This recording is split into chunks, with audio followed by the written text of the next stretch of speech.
جب تم اللہ سے روتی آنکھوں سے دعا کرتے ہو، اس یقین کے ساتھ کہ تمہارے لیے عرش سے کوئی معجزہ اتر آئے گا جو تمہاری غموں سے بھری زندگی کو خوشیوں سے بھر دے، جو تمہاری ویران آنکھوں کو سکون بخش دے، تو سنو، قرآن میں اللہ فرماتا ہے، اور تم ہمت نہ ہارو اور نہ غم کرو۔ اگر اللہ تمہاری مدد کرے تو تم پر کوئی غالب نہیں آ سکتا، اور اگر وہ تمہیں چھوڑ دے تو اس کے بعد کون ہے جو تمہاری مدد کرے؟ ایمان والوں کو اللہ ہی پر بھروسہ رکھنا چاہیے۔ اکثر لوگوں کا اپنی قسمت کو لے کر سوال ہوتا ہے کہ اللہ ہماری قسمت کے فیصلے آسمانوں پر کرتا ہے اور پھر ہمیں وہی عطا کرتا ہے جو ہمارے حق میں بہتر ہوتا ہے، لیکن کبھی کبھار خدا کے کیے ہوئے فیصلے بھی بہت تکلیف دیتے ہیں کہ وہ ہمیں کچھ عطا کرنے کے بعد واپس کیوں لے لیتا ہے۔ تو یاد رکھیں، جب ہم خدا کے فیصلوں کی قدر نہیں کرتے تو وہ ہم سے اپنی دی ہوئی نعمت واپس لے لیتا ہے، کبھی آزمائش کے طور پر تو کبھی سزا کے طور پر، کیونکہ وہ ہمیں دے کر بھی آزماتا ہے اور ہم سے لے کر بھی آزماتا ہے، اور ہماری ہر تکلیف یا تو ہمارے کیے کی سزا ہوتی ہے یا خدا کی آزمائش۔ تو کیسے پتہ چلتا ہے کہ ہمارا دکھ سزا ہے یا آزمائش؟ تو سنو، اگر تمہاری تکلیف، تمہارا دکھ تمہیں خدا کے قریب کر دے تو آزمائش ہے، اور اگر گمراہ کر دے تو سمجھ لیں کہ آپ کے لیے سزا ہے۔ خدا کے فیصلے تمہارے حق میں بہتر ہی ہوتے ہیں۔ ارشاد باری تعالیٰ ہے کہ اللہ جس لکھے ہوئے کو چاہتا ہے مٹا دیتا ہے، اور جسے چاہتا ہے مقدر بنا دیتا ہے، اور اسی کے پاس لکھا ہوا لوح محفوظ ہے۔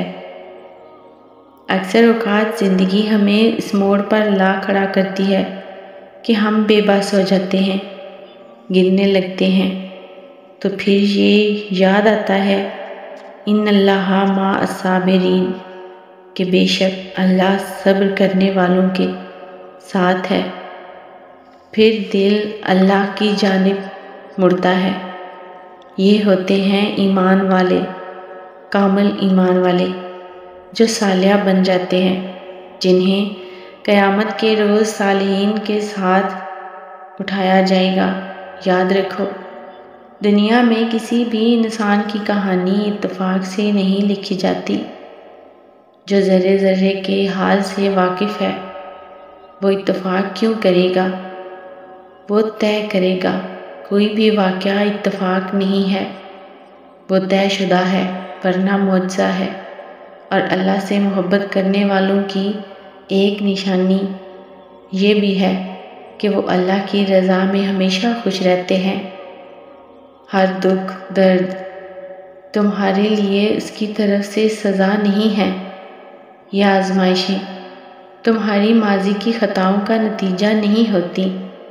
تو مایوس مت ہو، وہ تمہاری آزمائش ختم کر کے معجزے کرے گا، جسے اللہ نے اپنے نبیوں کے لیے جیسے معجزے کیے، ان کی آزمائشوں کو ختم کیا، جیسے حضرت موسیٰ علیہ السلام کے لیے سمندر میں راستہ بنا دیا، اور حضرت ابراہیم علیہ السلام کے لیے آگ کو گلزار بنا دیا، حضرت یونس علیہ السلام کو مچھلی کے پیٹ میں بھی زندہ رکھا۔